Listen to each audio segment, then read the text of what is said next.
Rate of reaction की।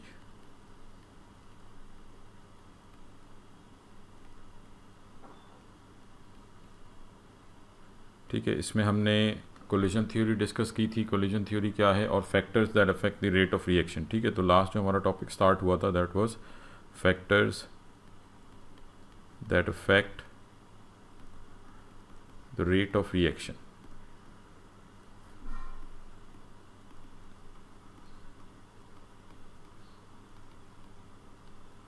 ठीक है, तो इसमें हमने 5 फैक्टर्स डिस्कस किए थे, temperature, pressure, surface area, concentration, catalyst. ठीक है, सबसे पहले हम बात कर लेते हैं टेम्परेचर की।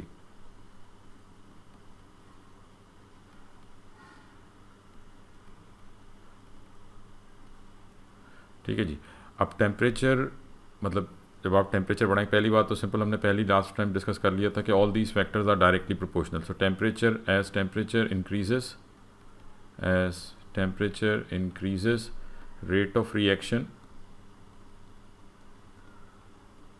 will also increase। ठीक है जी, जैसे जैसे टेम्परेचर बढ़ेगा रेट ऑफ रिएक्शन भी बढ़ेगा। अब क्यों बढ़ेगा, रीज़न इसका क्या है? अगर हम रीज़न की बात करें, मतलब सिंपल, जब आप टेम्परेचर बढ़ा रहे हैं तो द एवरेज काइनेटिक एनर्जी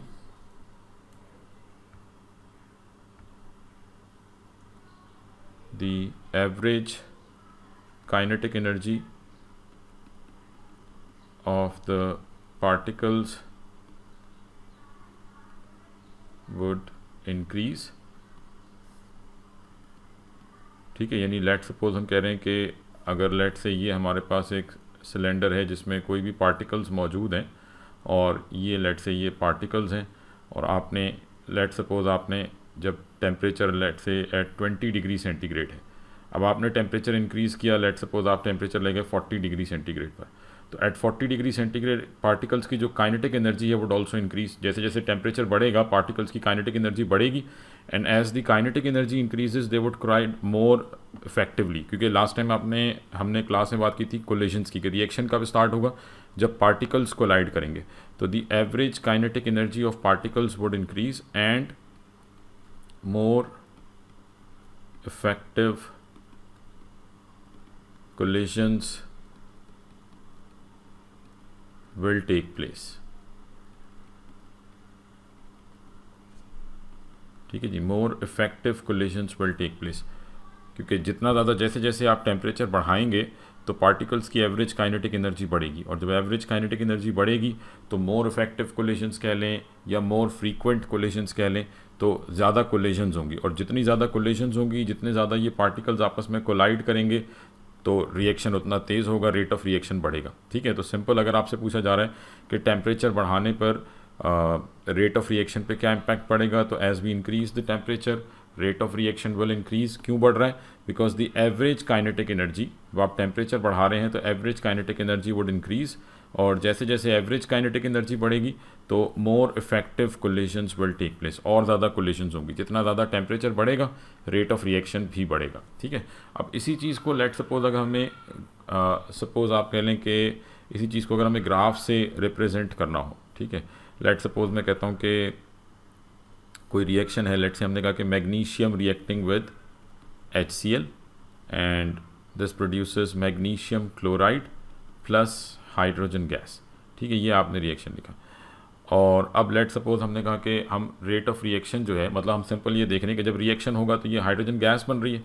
अब हम सिंपल ये देख रहे हैं कि कितनी तेज़ी से ये गैस बन रही है। तो लेट सपोज आपने एक ग्राफ ड्रॉ किया, आपने कहा जी वाई एक्सिस पे वॉल्यूम ऑफ गैस है, वॉल्यूम ऑफ हाइड्रोजन गैस, कि कितनी तेज़ी से हाइड्रोजन गैस का वॉल्यूम बन रहा है, और एक्स एक्सिस पे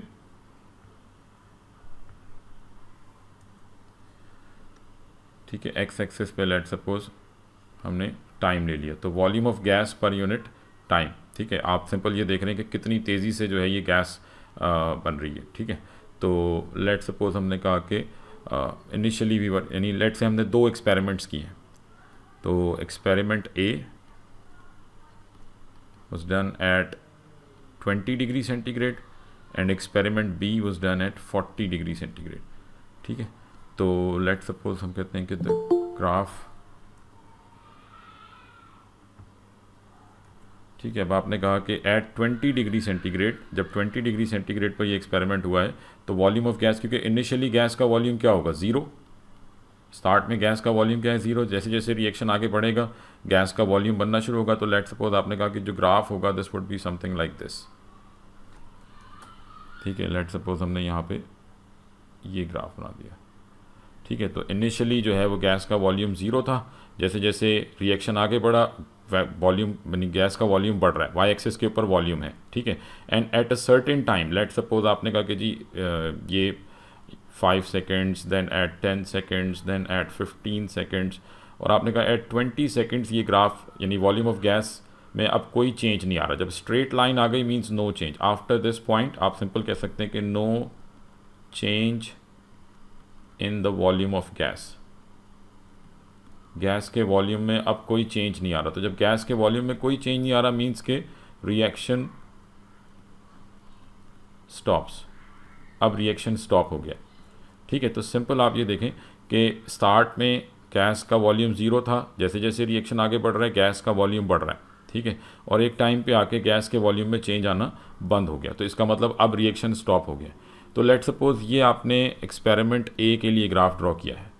ठीक है, this is graph for experiment A, और सपोज आपने कहा कि ये कितना वॉल्यूम प्रोड्यूस हुआ है। लेट से आपने कहा कि जी this is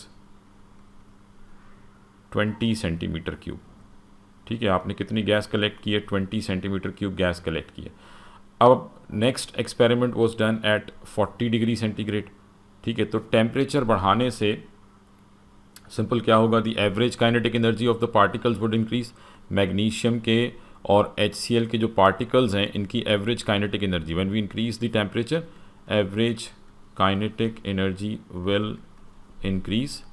average kinetic energy बढ़ेगी, और जैसे जैसे एवरेज काइनेटिक एनर्जी बढ़ेगी तो रेट ऑफ रिएक्शन भी बढ़ेगा। रेट ऑफ रिएक्शन बढ़ेगा तो गैस जो है वो ज़्यादा तेज़ी से कलेक्ट होगी। ठीक है, तो same volume of gas, let suppose आप कह लें कि 20 बनेगी तो उतनी ही गैस, क्योंकि आपके पास मैग्नीशियम और HCl इतना ही है, आपने इनके अमाउंट में कोई चेंज की नहीं किया। ठीक है, आप ये सिंपल जहन में रखें कि no change in the amount of reactants. तो रिएक्टेंट्स का अमाउंट वही है, सिर्फ आपने टेम्परेचर बढ़ाया, तो टेम्परेचर बढ़ाने से रेट ऑफ रिएक्शन बढ़ जाएगा। तो यही सेम वॉल्यूम आपको कम टाइम में मिलेगा। तो अब जो ग्राफ होगा, यानी let suppose if this was the graph for experiment A, तो एक्सपेरिमेंट बी का जो ग्राफ होगा ये इसका स्लोप और ज़्यादा हो जाएगा। ठीक है, तो यूँ कह लें कि अब this is the graph for experiment B. तो अगर लेट सपोज पहले एक्सपेरिमेंट 20 सेकंड्स पे कंप्लीट हुआ था, तो now the experiment is completed at 10 second, क्योंकि 10 के बाद आपको स्ट्रेट लाइन मिल गई। तो the same volume 20 cm³ is collected in 10 seconds. तो रेट ऑफ रिएक्शन बढ़ गया। जी बेटा, ये बात समझ में आ रही है सबको? This is the graph for experiment B. ये एक्सपेरिमेंट बी का आपने ग्राफ ड्रॉ किया। हाँ जी, ये क्लियर है सबको बात कि जब आप टेम्परेचर बढ़ाएंगे तो स्लोप बढ़ जाएगा, रेट ऑफ रिएक्शन बढ़ जाएगा। जी, ये क्लियर है सबको?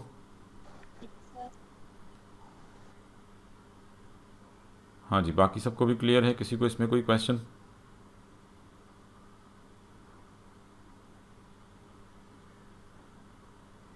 ठीक है जी, तो ये जस्ट सिंपल आपने देख लिया कि टेम्परेचर बढ़ाने से रेट ऑफ रिएक्शन के ऊपर क्या इफेक्ट पड़ेगा। टेम्परेचर बढ़ाने से वॉल्यूम सेम बनेगा। सिंपल क्या होगा कि आपका रेट ऑफ रिएक्शन बढ़ गया। ठीक है, रेट ऑफ रिएक्शन बढ़ गया।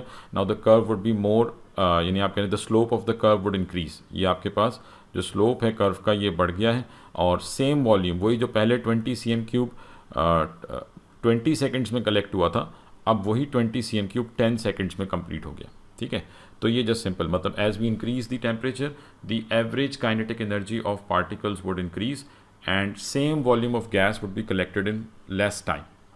ठीक है जी, कोई क्वेश्चन इसमें? टेम्परेचर का फैक्टर क्लियर हो गया है सबको?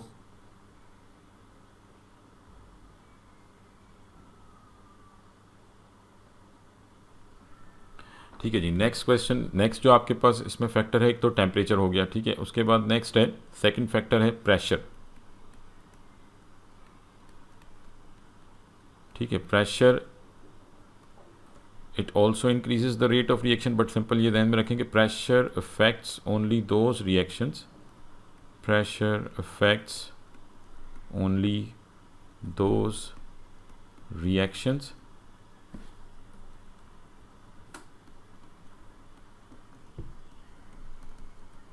where gas is involved।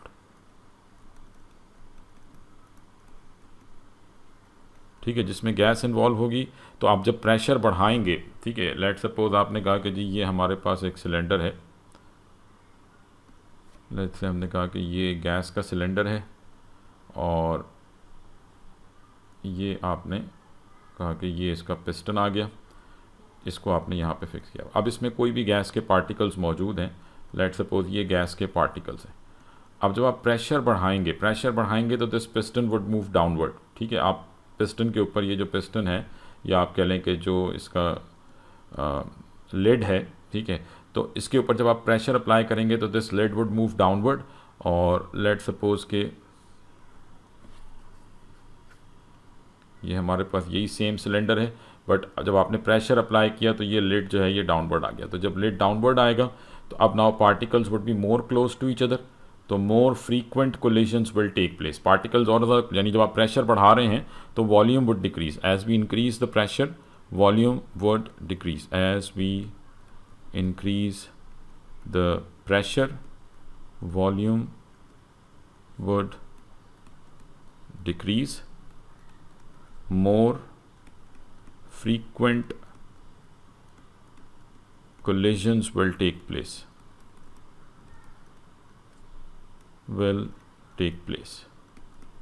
ठीक है जी, more frequent collisions will take place, क्योंकि अब पार्टिकल्स क्लोज आ चुके हैं तो ज़्यादा frequent collisions होंगी। जितनी ज़्यादा collisions होंगी रेट ऑफ रिएक्शन उतना बढ़ेगा। ठीक है, तो प्रेशर बढ़ाएंगे। अगेन देखें, जो भी आपके पास फैक्टर है आपने उसको explain in terms of collision theory ही करना है। तो टेम्परेचर बढ़ाया, एवरेज काइनेटिक एनर्जी बढ़ गई थी, रेट ऑफ रिएक्शन बढ़ गया था, क्योंकि more effective collisions were taking place. Pressure बढ़ाएंगे, again more frequent collisions will take place. तो ये दो फैक्टर्स हो गए। उसके बाद थर्ड फैक्टर है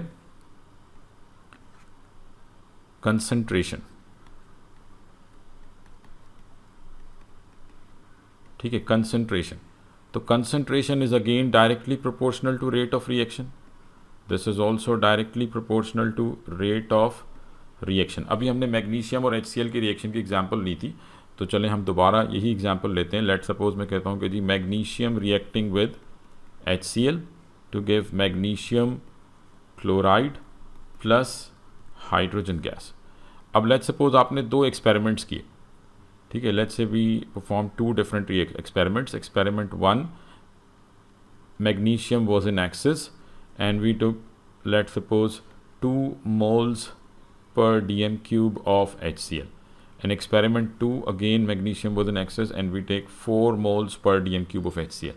ठीक है, तो इन एक्सपेरिमेंट 1 आप यूज़ कर रहे हैं 2 moles per dm cube। 2 moles per dm cube का मतलब क्या हो गया कि हर एक dm cube में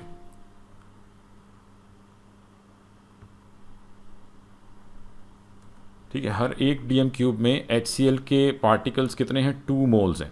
ठीक है, and when we think 4 moles पर डीएम क्यूब, 4 moles पर डीएम क्यूब के मतलब हर एक डीएम क्यूब में HCl के 4 moles हैं। तो दैट मीन्स कि आपने नंबर ऑफ मोल्स बढ़ा दी। तो कंसंट्रेशन एक्सपेरिमेंट बी में कंसंट्रेशन ज़्यादा है, तो जितनी ज़्यादा कंसंट्रेशन होगी, लेट सपोज आप कह लें कि ये 2 सोल्यूशंस हैं, यानी हमने 2 एक्सपेरिमेंट्स किए, तो हम दोनों एक्सपेरिमेंट्स के लिए बीकर को रिप्रेजेंट करते हैं। लेट से ये एक्सपेरिमेंट 1 का बीकर है, ये एक्सपेरिमेंट 2 का बीकर है। अब मैग्नीशियम दोनों में सेम है। लेट सपोज ये मैग्नीशियम है और इसमें भी ये मैग्नीशियम मौजूद है, सेम अमाउंट है, और यहाँ पे भी HCl मौजूद है। लेट से यहाँ पे आपने HCl यूज़ किया है 2 moles पर डीएम क्यूब।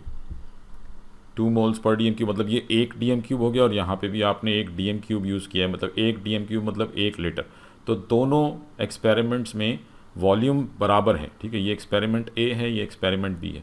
अब पहले एक्सपेरिमेंट में आप कह रहे हैं कि वी आर यूजिंग 2 moles पर डीएम क्यूब, तो मतलब आप ये कह लें कि यहाँ पे ये HCl के पार्टिकल्स में शो कर रहा हूँ, तो लेट सपोज 2 moles पर डीएम क्यूब में ये HCl के पार्ट। तो अगर यहाँ पे 1 2 3 4 5 पार्टिकल है, लेट्स जस्ट आप अज्यूम कर लें, तो ये इसमें अगर हम कह रहे हैं कि मतलब आपने 2 से 4 मतलब आपने नंबर ऑफ मॉलिक्यूल्स डबल कर दिए, डबल कर दिए तो अगर एक्सपेरिमेंट ए के अंदर HCl के 5 पार्टिकल्स हैं तो एक्सपेरिमेंट बी में उसी सेम वॉल्यूम में 4, 5, 6, 7, 8, 9, 10.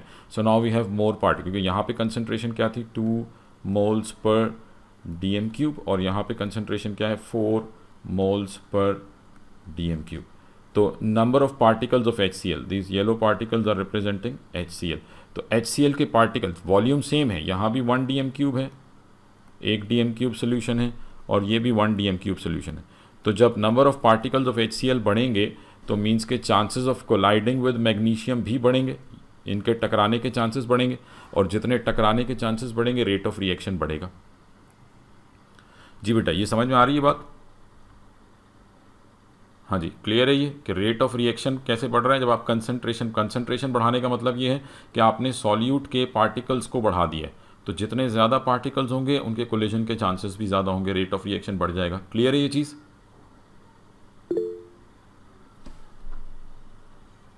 जितने ज़्यादा क्राउडेड आपके पास जो सोल्यूशन है वो आपने क्राउडेड कर दिया है, जितनी ज़्यादा क्राउडेड पार्ट सोल्यूशन होगा उसमें टकराने के चांसेस भी ज़्यादा होंगे ना बेटा हमदान. रिएक्शन कब होगा? जब पार्टिकल्स टकराएंगे.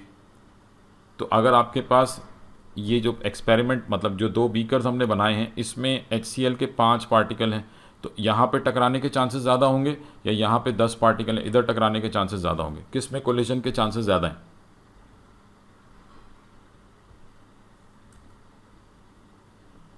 हाँ जी, ए में कोलिजन्स के चांसेस ज़्यादा हैं या बी में? तो बी में ज़्यादा होंगे तो ऑब्वियसली वहाँ पे रेट ऑफ रिएक्शन भी ज़्यादा होगा. तो हम सिंपल ये कहेंगे कि एज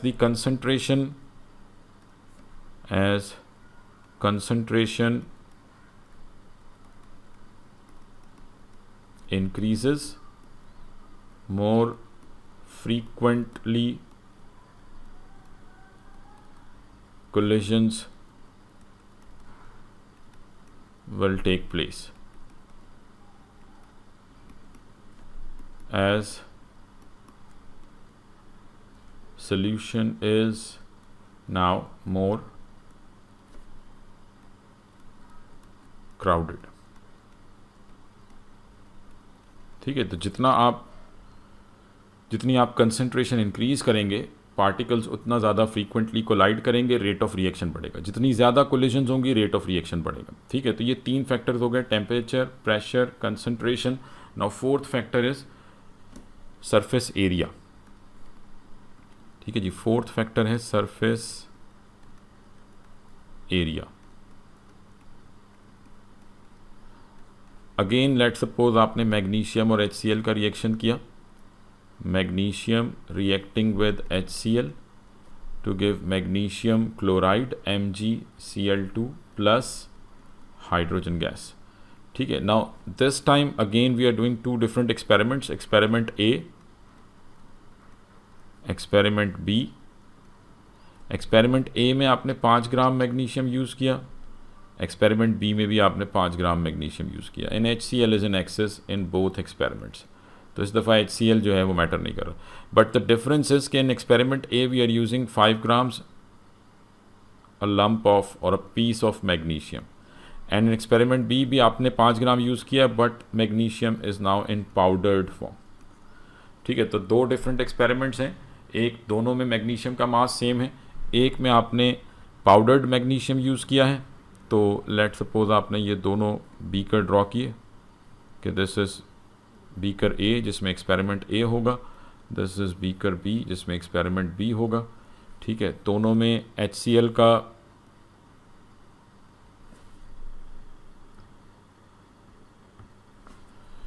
ठीक है जी, दोनों में HCl जो है वो सिमिलर अमाउंट मौजूद है, एक्सेस में है.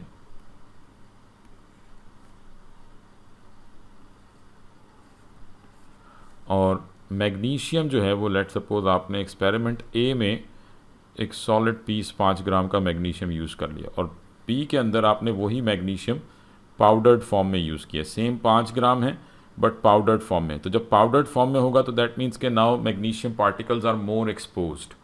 ठीक है, आप इसमें देखें लंप की फॉर्म में क्या होगा कि पहले आपके पास जो टॉप लेयर है मैग्नीशियम की वो रिएक्ट करेगी, जब ये लेयर ख़त्म होगी तो फिर उसके बाद नीचे वाले पार्टिकल रिएक्ट करेंगे। यहाँ पे क्या है, सारे पार्टिकल्स सेपरेटेड हैं, ठीक है। Now they are more exposed in this form, magnesium is more exposed,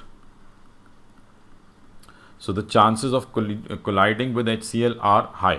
तो इन लंप फॉर्म क्या है, इसमें पहले एक लेयर ख़त्म होगी, फिर दूसरी लेयर, फिर तीसरी लेयर, फिर चौथी लेयर, टाइम लगेगा। इसमें क्या है, कोई लेयर नहीं है, सारे पार्टिकल्स रैंडमली अटैच मौजूद हैं और कोई भी ये पार्टिकल HCl के मॉलिक्यूल्स के साथ टकरा सकता है और रिएक्शन कर सकता है। तो जब आप सरफेस एरिया, मतलब यहाँ पे आपने सरफेस एरिया बढ़ा दिया है, मोर सरफेस एरिया, जब पाउडर्ड फॉर्म में करेंगे, जो आपके पास रिएक्टेंट है, if it is in powdered form, तो मतलब इसका सरफेस एरिया बढ़ गया है। सरफेस एरिया बढ़ गया है तो कोलिजन के चांसेस भी बढ़ जाएंगे, ठीक है। As we increase the surface area, as we increase the surface area, more chances of collision के चांसेस बढ़ जाएंगे, तो rate of reaction would increase, ठीक है जी। तो जितना आप पाउडर्ड फॉर्म में जब रिएक्शन करेंगे, वही सेम रिएक्टेंट है, पाउडर्ड फॉर्म में रिएक्शन तेज़ी से होगा, लंप फॉर्म में टाइम लेगा, इट टेक्स टाइम, क्योंकि पहले एक लेयर ख़त्म होगी, फिर दूसरी लेयर, फिर तीसरी लेयर, तो इस तरह से इट टेक्स टाइम जी। Is it clear?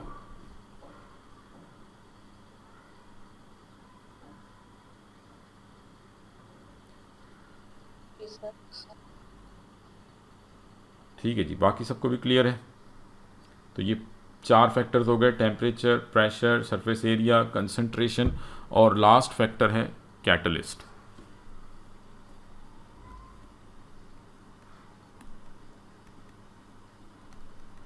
ठीक है, कैटलिस्ट क्या है, ये बेसिकली आप कैटलिस्ट को कैसे डिफाइन करेंगे, what is a catalyst?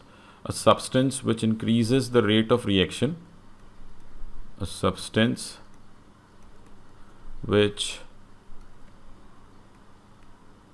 increases the rate of reaction without taking part in the reaction, without taking part in the reaction, ठीक है। A substance which increases the rate of reaction without taking part. तो catalyst basically क्या करते हैं, they increases the rate of reaction. And paper में आपसे question आएगा, explain how catalyst increases the rate of reaction. तो they increases the rate of reaction by providing an alternate route with a lowered activation energy, with a lowered activation energy, ठीक है। यानी catalyst को working के लिए आप you simple, activation energy क्या था, ये एनर्जी बैरियर है, यानी ये वो एनर्जी रिक्वायरमेंट है, यानी जिसके पास इतनी एनर्जी होगी वो रिएक्शन में हिस्सा ले सकता है। तो कैटलिस्ट सिंपल क्या करता है, इस एनर्जी बैरियर को कम कर देता है, ठीक है। तो so that more particles can take part in the reaction. तो कैटलिस्ट की प्रेजेंस में क्या होता है, एक्टिवेशन एनर्जी कम हो जाती है। क्यों कम हो जाती है? Because it performs the reaction through an alternate route. तो नाउ इफ अगर पहले 10 पार्टिकल रिएक्शन में हिस्सा ले रहे थे तो आपने एनर्जी रिक्वायरमेंट कम कर दी, now more particles can take part in the reaction. इसको हम सिंपल वो एनर्जी प्रोफाइल डायग्राम से समझ सकते हैं। आपको याद होगी हमने energy profile diagram, let suppose मैं एक एक्सोथर्मिक रिएक्शन की एनर्जी प्रोफाइल डायग्राम ड्रॉ करता हूँ। लेट से ये एनर्जी प्रोफाइल डायग्राम है, इसमें एक्स एक्सिस पे क्या होगा, रिएक्शन प्रोग्रेस, और वाई एक्सिस पे क्या होता है, एनर्जी। तो अब क्योंकि एक्सोथर्मिक रिएक्शन के लिए ड्रॉ कर रहे हैं, तो एक्सोथर्मिक में आपको याद होगा रिएक्टेंट की एनर्जी ज़्यादा होती है और प्रोडक्ट की एनर्जी कम होती है, ठीक है। तो ये आपने लेट सपोज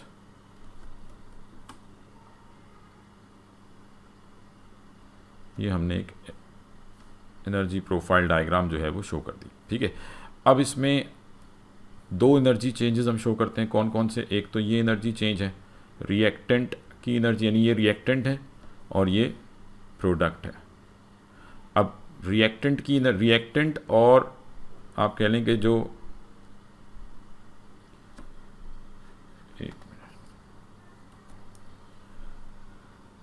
अच्छा, तो रिएक्टेंट और ये जो मैक्सिमम एनर्जी है इसके दरमियान का जो डिफरेंस है, ये डिफरेंस क्या है, दिस इज एक्टिवेशन एनर्जी, ठीक है। ये एक्टिवेशन एनर्जी है और रिएक्टेंट और प्रोडक्ट के दरमियान का जो डिफरेंस है this is delta H.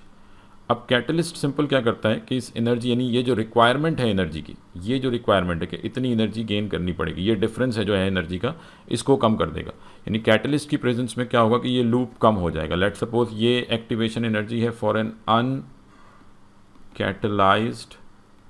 Reaction, कि जब आप in the absence of catalyst reaction कर रहे हैं। अब सपोज पेपर में क्वेश्चन आता है कि draw the energy profile diagram on the same axis when we use the catalyst.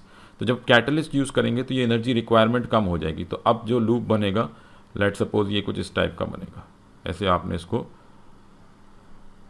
Dotted form में शो कर दिया। तो अब अगर आप देखें तो पहले ये एनर्जी रिक्वायरमेंट थी, अब एनर्जी रिक्वायरमेंट क्या हो गई है, now this is the energy requirement. अब ये एक्टिवेशन एनर्जी है, रिएक्टेंट और मैक्सिमम। तो this is the activation energy for catalysed reaction.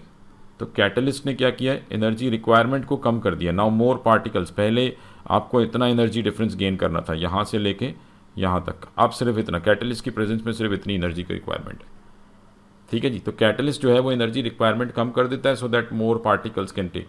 कैसे कम करता है, by doing the reaction through an alternate way. हाँ जी, समझ में आ रही है बात।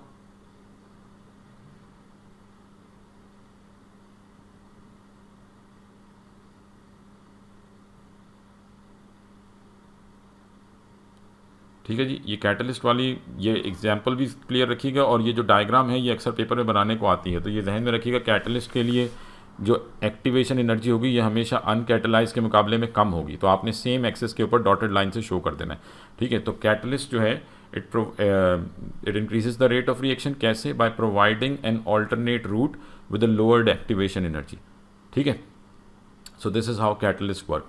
अच्छा, अब आपको सिंपल ये पता होना चाहिए कि कैटलिस्ट कौन कौन से प्रोसेस हैं जिनमें हम कैटलिस्ट यूज़ कर रहे होते हैं। जो ओ लेवल्स के अंदर आपके पास डिफरेंट प्रोसेस हैं।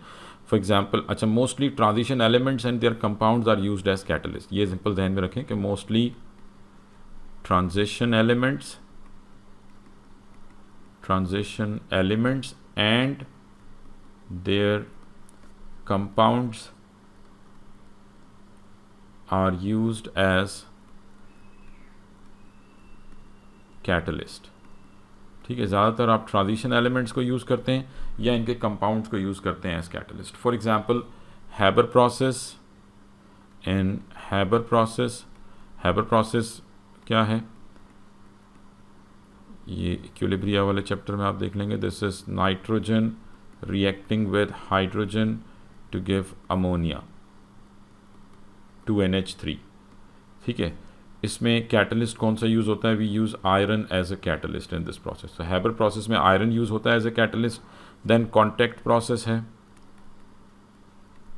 Contact process preparation of sulphuric acid H2SO4। इसमें कैटलिस्ट यूज़ होता है V2O5, वेनेडियम पेंटॉक्साइड, वेनेडियम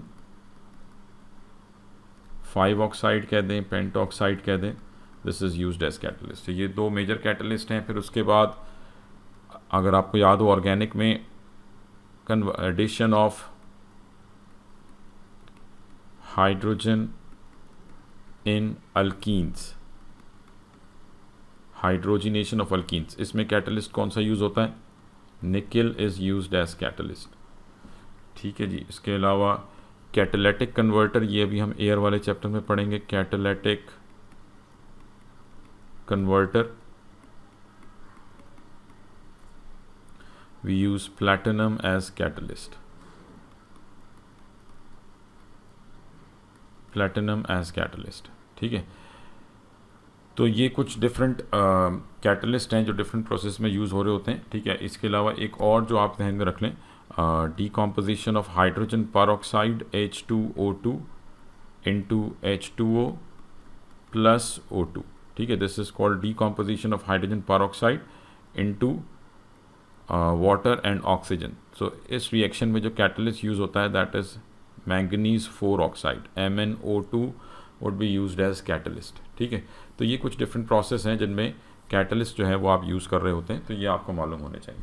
और ये हमने सिंपल देख लिया कि how catalyst works by providing an alternate route with a lowered activation energy. अच्छा, फिर इसी में एक लास्ट हमारे पास एक चीज़ आ जाती है, एंजाइम्स।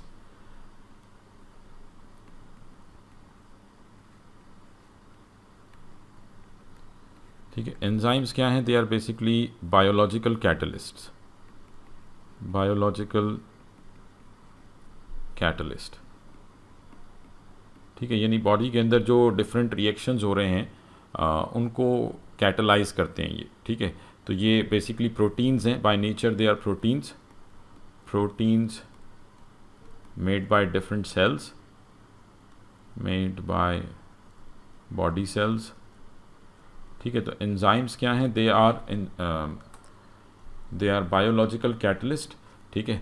और ये मतलब प्रोटीन्स हैं बेसिकली, बाय नेचर ये प्रोटीन्स हैं, बॉडी सेल्स जो हैं ये बनाते हैं। और इनका काम क्या है कि ये बॉडी के अंदर डिफरेंट रिएक्शंस को, जैसे आप कह लें कि हमारे स्लाइवा के अंदर जो एक एंजाइम मौजूद है एमाइलेज, ठीक है। आप जस्ट एक एग्जांपल दे रहा हूँ मैं, एमाइलेज, इसका काम क्या है कि ये स्टार्च को ब्रेक करता है स्मॉलर शुगर मॉलिक्यूल्स के अंदर, ठीक है। इसी तरीके से आपने फर्मेंटेशन प्रोसेस पढ़ा था, फर्मेंटेशन के अंदर क्या था कि ग्लूकोज को ब्रेक डाउन कर रहे थे, फर्मेंटेशन प्रोसेस आपने देखा था, उसमें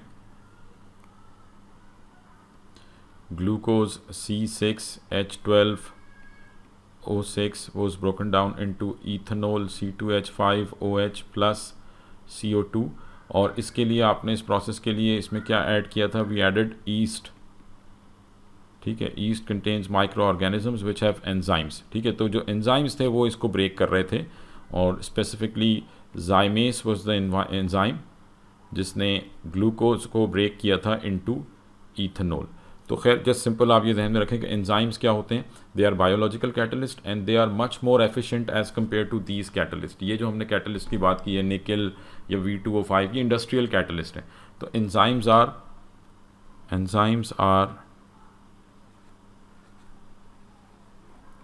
much more efficient than the industrial catalysts, ठीक है। ये इंडस्ट्रियल कैटलिस्ट के मुकाबले में काफ़ी ज़्यादा आप कह सकते हैं कि एफिशिएंट होते हैं, इनकी वर्किंग ज़्यादा बेहतर होती है, ठीक है। ये ज़्यादा तेज़ी से रिएक्शन को कर सकते हैं। तो ये जस्ट सिंपल आपको सिंपल ध्यान में रखना है, ठीक है जी।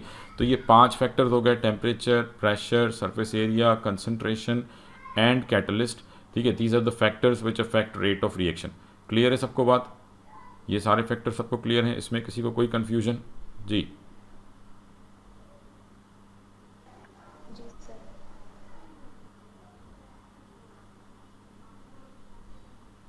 हाँ जी बेटा, सबको क्लियर है? ठीक है जी। तो चलिए, ये तो हमने फैक्टर्स डिस्कस कर लिए, ठीक है। अब इसके बाद इसमें टॉपिक आ जाता है कि how to measure the rate of reaction experimentally, how to measure the rate of reaction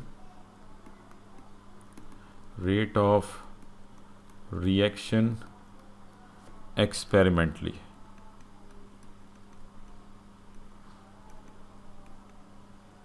ठीक है। किसी भी रिएक्शन को अगर आपने रेट ऑफ रिएक्शन मेजर करना है तो आप किस तरह से एक्सपेरिमेंटली कैसे मेजर करेंगे, ठीक है। तो रेट ऑफ रिएक्शन जो है ये 2 तरह से मेजर होते हैं, ये ध्यान में रखें कि there are 2 ways in which we can measure the rate of reaction. एक है by observing any physical change which is happening in the reaction, ठीक है। या आप सिंपल कह लें कि by physical means, and second है बाय केमिकल रिएक्शंस,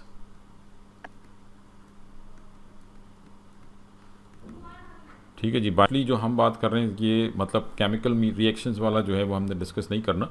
नॉर्मली मतलब ज़्यादातर हम फिजिकल मीन्स के थ्रू, यानी ऐसा कोई भी केमिकल रिएक्शन जिसमें कोई फिजिकल चेंज आ रहा हो, लेट सपोज आप कह लें कि कोई कलर चेंज आ रहा हो, ठीक है, विद एज रिएक्शन प्रोसीड्स कोई कलर चेंज आ रहा हो, या आप कह लें कि कंडक्टेंस में कोई चेंज आ रहा हो, ठीक है, या कोई गैस बन रही है, for example change in volume of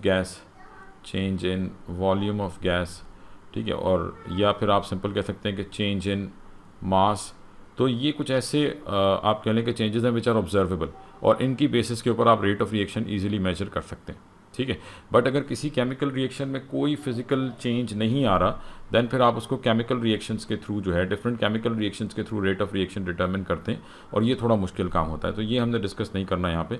हम जस्ट सिंपल फिजिकल मैथड्स को ही जो है वो डिस्कस करेंगे।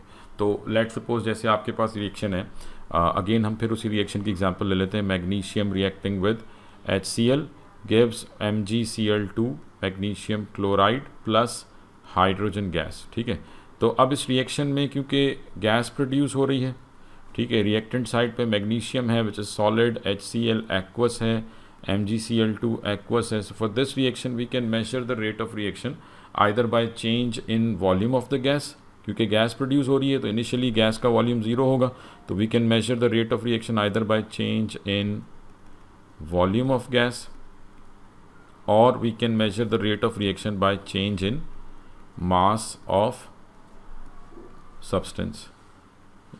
ठीक है, क्योंकि जैसे जैसे गैस इवॉल्व होगी, लेट सपोज अगर हम गैस को इवॉल्व होने दें तो मास कम होता जाएगा। ठीक है, तो these are two different ways through which we can measure the rate of reaction. For example आपने कहा कि जी let's determine the rate of reaction by change in volume, change in volume of gas. So अब how to measure the change in volume of gas, obviously इसके लिए आपको gas collect करनी पड़ेगी। ठीक है, तो इसके लिए आपको डायग्राम शो करनी पड़ेगी। लेट सपोज आपने कहा कि जी ये हमारे पास रिएक्शन फ्लास्क है जिसमें रिएक्शन हो रहा है।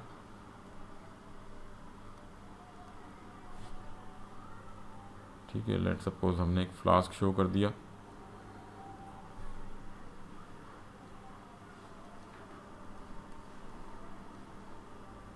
ठीक है, तो ये रिएक्शन फ्लास्क है, इसमें रिएक्शन हो रहा है और इसको हमने एयर टाइट कर दिया,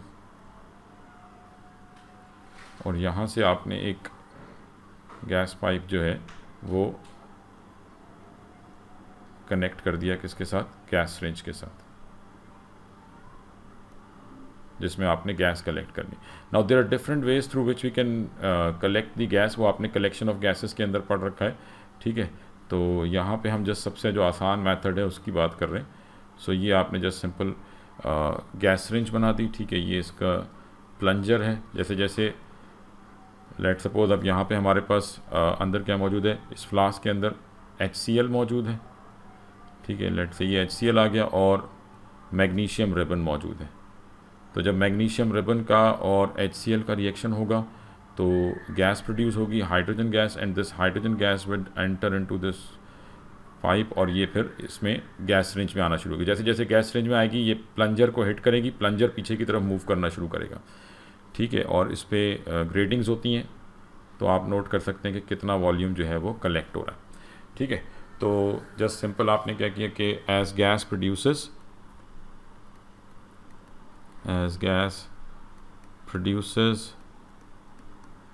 it starts entering into the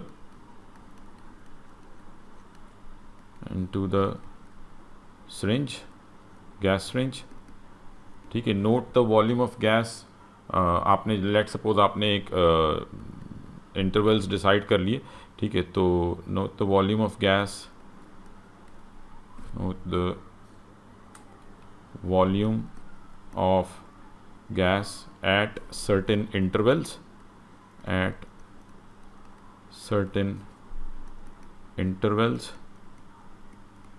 and then plot the values on a graph to determine the rate of reaction. Plot the values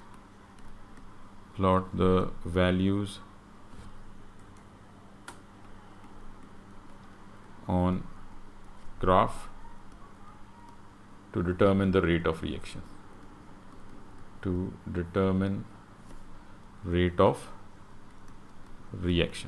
तो लेट सपोज आपने कहा कि जी हमने हर 5 सेकंड के बाद वॉल्यूम ऑफ गैस नोट किया। ठीक है, लेट सपोज 0 time, then 5 seconds, then 10 seconds, then 15 seconds, then 20 seconds, 25 seconds, 30 seconds, हर 5 सेकंड बाद आप वॉल्यूम नोट कर रहे हैं।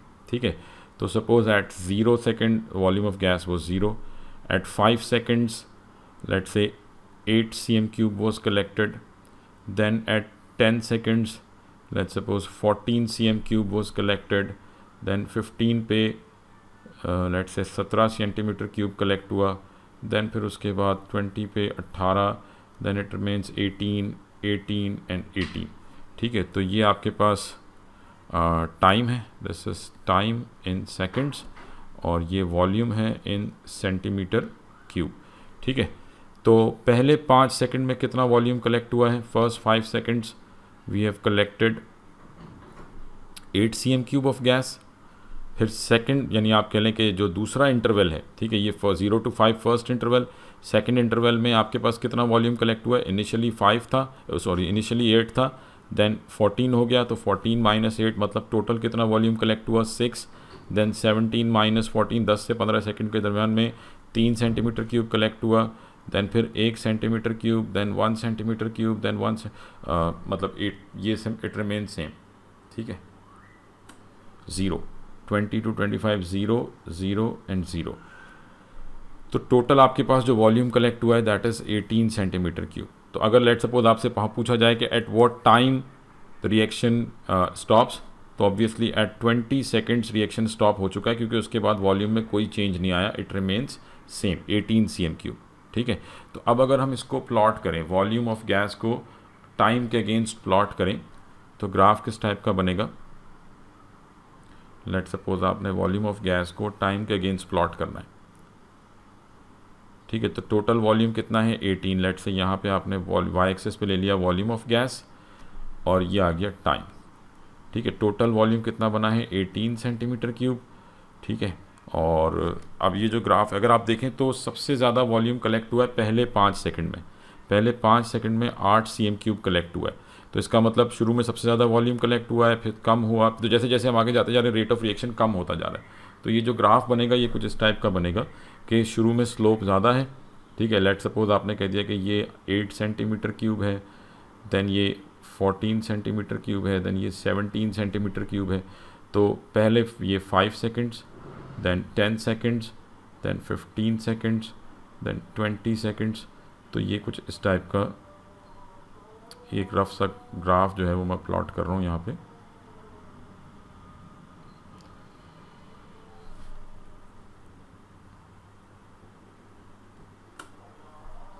ये मैं जैसे एक रफ प्लॉट ड्रॉ कर लूँ। ठीक है, ये कुछ इस टाइप का ग्राफ बनेगा। तो अब इसमें अगर आप देखें तो मतलब शुरू में क्योंकि सबसे ज़्यादा वॉल्यूम कलेक्ट हो रहा है, तो मतलब rate of reaction is highest. यहाँ से आप स्लोप भी कैलकुलेट कर सकते हैं और वैल्यू से भी देख सकते हैं। तो हमेशा याद रखें कि रिएक्शन की स्पीड मैक्सिमम कब होगी? At the start of the reaction. Rate of reaction would be maximum, rate of reaction would be maximum at the start of reaction, at the start of reaction.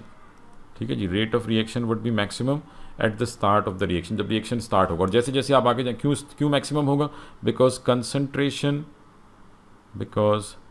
Concentration of reactants is maximum at that time.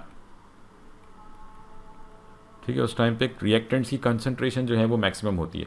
फिर जैसे जैसे आप आगे जाएंगे concentration कम होती जाएगी, rate of reaction slow होता जाएगा। जी क्लियर है ये? सर थोड़ा सा रिपीट कर दें। अच्छा, इसमें क्या पार्ट, कौन सा पार्ट रिपीट कर लें इसमें? सर जो आपने ग्राफ वाली जो पॉइंट है, मतलब ग्राफ वाला बात सिंपल हम ये देख रहे हैं ना कि आप ये देख लो जो वैल्यूज़ मैंने दिए हैं, आप सिंपल वैल्यूज़ से देख लो कि शुरू में आपके पास ज़्यादा वॉल्यूम कलेक्ट हो रहा है। जैसे जैसे हम आगे जाते जा रहे हैं वॉल्यूम कम होता जा रहा है। पहले 5 सेकंड में 8 cm³, उससे अगले 5 सेकंड में 6 cm³, फिर 3, फिर 1, क्योंकि रिएक्टेंट्स का अमाउंट कम होता जा रहा है। तो जैसे जैसे आप आगे जाओगे वॉल्यूम भी कम बनेगा। तो मतलब सबसे ज़्यादा जो वॉल्यूम बना है पहले 5 सेकंड में, तो at that time rate of reaction was maximum. ठीक है, तो इसका मतलब जो ग्राफ बनेगा वो ऐसे बनेगा कि सबसे मतलब स्टार्ट में स्लोप ज़्यादा होगा, फिर जैसे जैसे आप आगे जाते जा रहे हैं स्लोप कम होता जा रहा है, स्लोप कम होता जा रहा है, और एक टाइम आएगा स्लोप ज़ीरो हो जाएगा। तो जब स्लोप ज़ीरो हो जाएगा तो मतलब रेट ऑफ रिएक्शन, ये रिएक्शन स्टॉप हो गया। क्लियर है बात?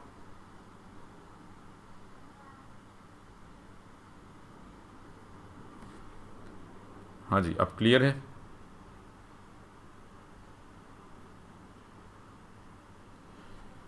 ठीक है, इसी तरीके से अब ये तो आपने रेट ऑफ रिएक्शन मेजर कर लिया by measuring the volume of gas. अब आप मास के थ्रू भी कर सकते हैं। मास के लिए मैं जस्ट सिंपल डायग्राम बना रहा हूँ, प्रोसेस सेम वैसे ही होगा। डायग्राम क्या हो जाएगी इसमें, डायग्राम सिंपल चेंज हो जाएगी कि मास के लिए आप क्या करेंगे कि यही जो आपका फ्लास्क है, जो रिएक्शन फ्लास्क है जिसमें एक्सपेरिमेंट हो रहा है, इसको आप ओपन रखेंगे, ठीक है, और लेट से इसको आप किसी वेइंग बैलेंस के ऊपर जो है वो रख देंगे। लेट सपोज ये वेइंग बैलेंस है जिस पे आपने मास नोट करना है, ठीक है, जो भी वैल्यूज़ होंगी, और इसमें हमारे पास अंदर मैग्नीशियम HCl मौजूद है और ये रिएक्ट कर रहा है किसके साथ, मैग्नीशियम के साथ, ठीक है। और इस दफ़ा आप इसको कवर कर देंगे, यानी पिछली दफ़ा तो हमने इसको आप देखें एयर टाइट किया था, ठीक है, एयर टाइट किया था ताकि बिल्कुल भी कोई चीज़ बाहर ना जा सके। अब क्या है, आपने गैस को जाने देना है, तो this must be covered with आप कह लें कि कॉटन वूल, ठीक है। तो ये कॉटन वूल है और कॉटन वूल का काम क्या होगा, to allow the gas to escape, ठीक है। इसका काम क्या है, it allows the gas to escape, it allows gas to escape. तो सिंपल गैस स्केप करती रहेगी, मास में डिक्रीज आता जाएगा, और इस दफ़ा जो ग्राफ बनेगा वो किसके दरमियान बनेगा, between change in mass per unit time. तो इनिशियली मास मैक्सिमम होगा, क्योंकि अब जैसे जैसे गैस बाहर जाएगी, गैस बाहर जा रही है तो मास कम होता जाएगा, तो आप कहेंगे स्टार्ट में मास मैक्सिमम होगा, और जैसे जैसे रिएक्शन आगे जाएगा एक टाइम आएगा कि मास क्या हो जाएगा, कांस्टेंट हो जाएगा। सबसे मतलब आप कह लें कि मैक्सिमम स्लोप स्टार्ट में, फिर स्लोप कम होता जाएगा, और एक टाइम आएगा मास में चेंज आना। जब सारी की सारी गैस निकल जाएगी, मास ज़ीरो कभी भी नहीं होगा, बट एक टाइम पे आके कांस्टेंट हो जाएगा। तो ये आप चेंज इन मास के लिए ग्राफ ड्रॉ करेंगे। जी क्लियर है ये बात?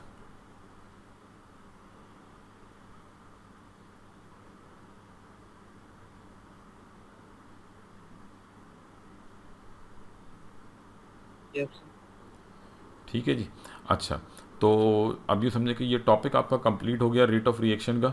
अब इससे रिलेटेड कुछ क्वेश्चंस हैं MCQs में से, क्योंकि इसके क्वेश्चन थोड़े से ज़रा ट्रिकी आते हैं, इसलिए मैं चाह रहा था कि साथ साथ हम कुछ क्वेश्चंस भी इसके डिस्कस कर लें, ठीक है। तो ये मैंने कुछ क्वेश्चंस इसके निकाले थे अलग से, तो ये मैं आपके साथ डिस्कस कर लेता हूँ ताकि थोड़ा सा आपको आइडिया हो जाए किस टाइप के क्वेश्चन इसमें से आते हैं, ठीक है। तो लेट सपोज हमारे पास ये क्वेश्चन है जिसमें ये कह रहे हैं कि इन 2 experiments 1 and 2 an excess of powdered calcium carbonate was reacted in a flask with dilute hydrochloric acid, ठीक है। आपके पास 2 एक्सपेरिमेंट हो रहे हैं और आपने क्या यूज़ किया है, एक्सेस में कैल्शियम कार्बोनेट यूज़ किया है, और इसको किसके साथ रिएक्ट किया है, विद हाइड्रोक्लोरिक एसिड। तो acid is reacting with metal carbonate. In experiment 1 में क्या हो रहा है, the carbon dioxide evolved was collected, gas को आप कलेक्ट कर रहे हैं, and the volume of gas measured at regular intervals. जैसे अभी हमने बात की कि गैस को कलेक्ट करेंगे and the volume of gas measured at regular intervals. In experiment 2 में the mass of the flask and its contents was measured at, mass measure हो रहा है। तो यही जो भी मैंने आपसे बात की है, पहले एक्सपेरिमेंट में गैस कलेक्ट हो रही है, दूसरे में चेंज इन मास मेजर हो रहा है। The results of both experiments were plotted on the graph, ठीक है। ये दोनों एक्सपेरिमेंट्स के रिजल्ट्स आ गए। अब ये कह रहे हैं कि which graph correctly shows the result of these 2 experiments, ठीक है। कौन से ग्राफ से आपको, यानी पहले वाले एक्सपेरिमेंट में आपने change in volume per unit time देखा है, दूसरे वाले एक्सपेरिमेंट में change in mass per unit time देखा है। तो चेंज इन वॉल्यूम वाला ग्राफ कौन सा होगा, W या X, चेंज इन वॉल्यूम वाला?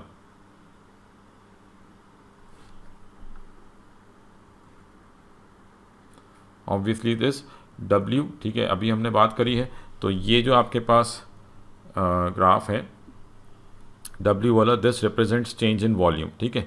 तो ये W वाला, और चेंज इन मास वाला, ऑब्वियसली मैंने आपसे कहा था मास ज़ीरो कभी भी नहीं होगा, तो Y is the graph for change in mass. तो क्या हो जाएगा, W एंड Y। तो ऑप्शन ए जो है ये करेक्ट है, this is the correct option, ठीक है। आई होप ये सबको क्लियर होगा। अच्छा जी, इसके बाद नेक्स्ट क्वेश्चन है, the diagram shows the apparatus used to measure the rate of reaction between calcium carbonate and dilute hydrochloric acid. Again, the mass of the flask and the content is measured at regular time intervals. Mass measure हो रहा है, देख लें ये graph diagram किस तरह से आपने बैलेंस के ऊपर रिएक्शन फ्लास्क रखा हुआ है। Which graph exact correctly shows the mass of the flask and contents changes with time? तो obviously A नहीं है, B नहीं है, C is the correct graph and D is also wrong. तो C अगेन दोनों क्वेश्चन तकरीबन same एक जैसे ही थे, ठीक है जी। तो आई होप ये दोनों क्वेश्चन क्लियर होंगे। Now next question is, the following statement refer to the use of catalyst in chemical reactions. ठीक है, a catalyst increases the activation energy of a reaction. अच्छा, which statement is correct? Catalyst increases the activation energy of the reaction, catalyst increases the rate of reaction, catalyst increases the yield of reaction. जी, कौन सी statements correct हैं? 1, 2 and 3, 2 and 3, only 2, only 3.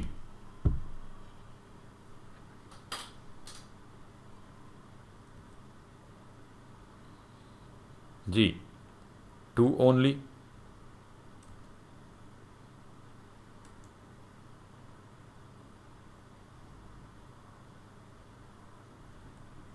तो obviously catalyst decreases the activation energy, यहाँ पे ये कह रहे हैं increases, तो दिस इज रॉन्ग.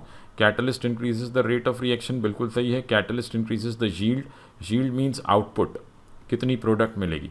तो आउटपुट पे कोई फ़र्क नहीं पड़ता, जस्ट जितनी मिलनी होती जल्दी मिल जाती है. ठीक है, आप आउटपुट बढ़ा नहीं सकते कैटलिस्ट से, तो ये भी रॉन्ग है. तो दैट मीन्स के ओनली 2 इज़ करेक्ट. ठीक है, तो 2 is the correct answer. Next है, which process does not involve the use of catalyst? Does not involve the use of catalyst. तो the extraction of iron from hematite in a blast furnace, इसमें आप कोई catalyst use नहीं कर रहे होते. ठीक है, तो this does not involve the use of a catalyst. Manufacture of sulfur trioxide, this is contact process. अभी मैंने आपको इसका catalyst लिखवाया था, इसमें V2O5 यूज़ करते हैं, तो this does involve the catalyst, तो ये नहीं है option. The production of ammonia from nitrogen hydrogen Haber process, इसमें भी कैटलिस्ट इन्वॉल्व है. The redox reaction that remove combustion pollutant from car exhaust, this is catalytic converter. तो इसका भी मैंने आपको कैटलिस्ट लिखवाया है कि प्लैटिनम यूज़ करते हैं, तो इसमें भी कैटलिस्ट इन्वॉल्व है. तो ओनली ए जो है ये, इसमें कैटलिस्ट इन्वॉल्व नहीं है, तो A is the correct answer. ठीक है जी, क्लियर है सबको?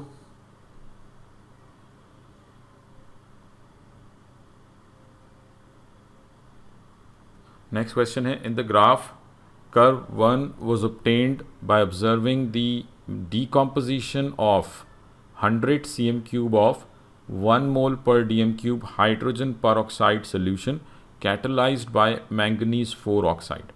ठीक है, ये ग्राफ 1 की बात कर रहे हैं.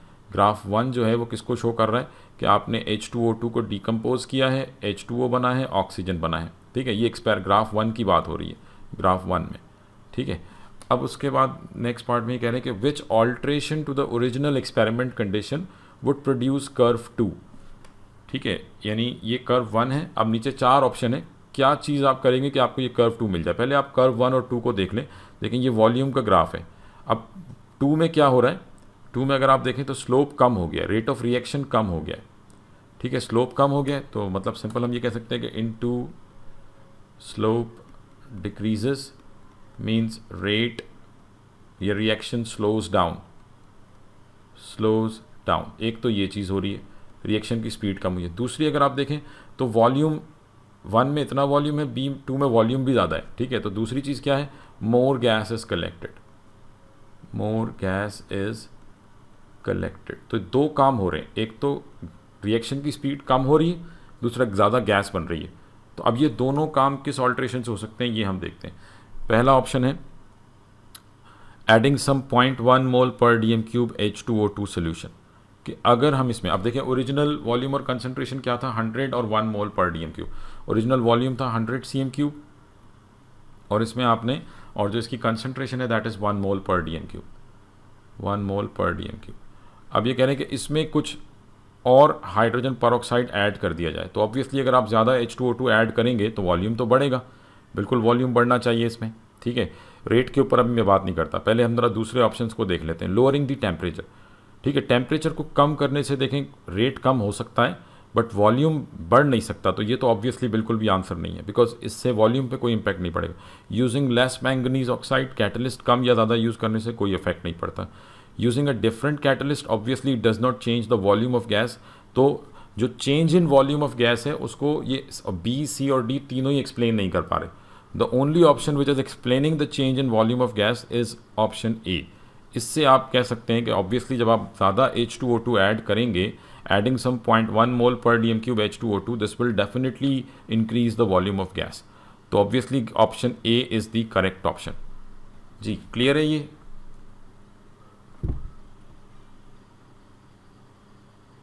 जी सर। जी बाकी सबको भी क्लियर है?